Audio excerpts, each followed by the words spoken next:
Le travail, on peut le voir d'un tas de façons différentes, comme une corvée, comme une passion, comme un challenge, une angoisse, un gagne-pain ou un passe-temps. Pour les économistes, en général, le travail, c'est un marché. Dans 3 minutes, vous saurez tout, ou presque, sur le marché du travail.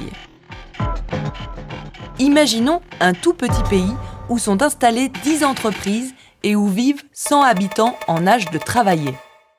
Sur ces 100 personnes, 56 font partie de la population active, c'est-à-dire qu'elles travaillent ou qu'elles cherchent un emploi. Ensemble, nos 10 entreprises et nos 56 actifs constituent donc un marché où l'on achète et où l'on vend du travail.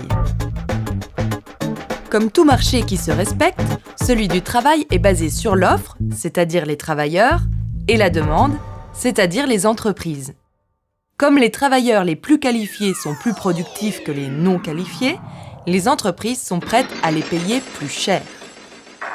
Mais le marché du travail est très segmenté.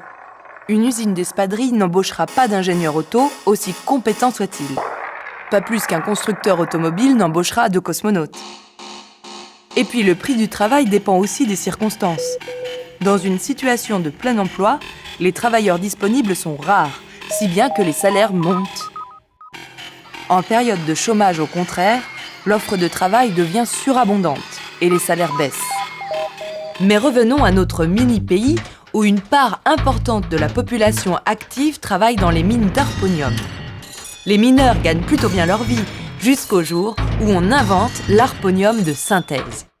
Brusquement, l'activité des mines chute de façon spectaculaire, le chômage explose et on recense bientôt 5 chômeurs, soit presque 9% de la population active. Notre minuscule marché du travail est inondé par ces 5 mineurs qui ont besoin de travailler, mais dont les compétences sont devenues obsolètes. Ils acceptent donc des postes avec des salaires très bas et deviennent des travailleurs pauvres, des gens qui ont un emploi, mais qui ne parviennent plus à boucler les fins de mois. Devant cette situation inédite, le gouvernement réagit en instaurant un salaire minimum. Les plus bas salaires augmentent fortement, ce qui fait sortir les plus pauvres de la misère. Le problème est que cette augmentation soudaine du coût du travail menace la compétitivité des entreprises. Si elles ne veulent pas augmenter leur prix, elles vont devoir faire des économies. Par exemple en remplaçant certains salariés par des machines ou en délocalisant la production vers des endroits où la main-d'œuvre est moins chère. Le salaire minimum améliore la situation des uns, mais risque de mettre les autres au chômage. Que faire ? En fait, on va imaginer non pas un, mais 3 pays minuscules confrontés au même problème. Que faire donc ? Dans le pays numéro 1, on supprime le salaire minimum et on laisse le marché fixer seul le coût du travail. Les salaires des moins qualifiés baissent fortement. C'est la solution la moins coûteuse pour la collectivité, mais elle suppose d'accepter une société à 2 vitesses où les plus pauvres accèdent difficilement à la santé et à l'éducation. Pour comprendre ce qui se passe dans le pays numéro 2, il faut se souvenir qu'un salaire contient des cotisations sociales qui servent à financer l'assurance chômage, le système de santé et de retraite.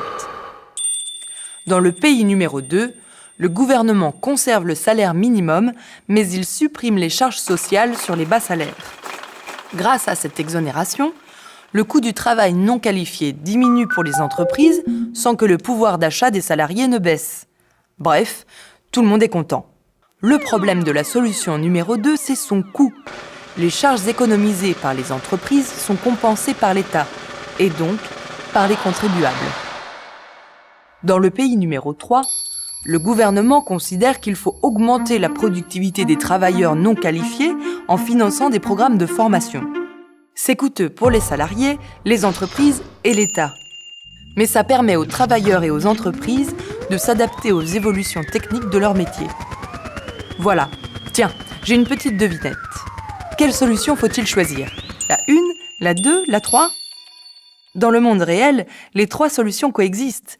Elles sont privilégiées respectivement aux États-Unis, en France, au Danemark.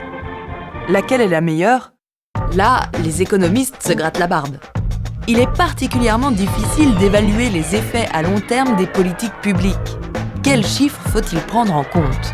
Le taux de chômage? Le chômage de longue durée? La productivité?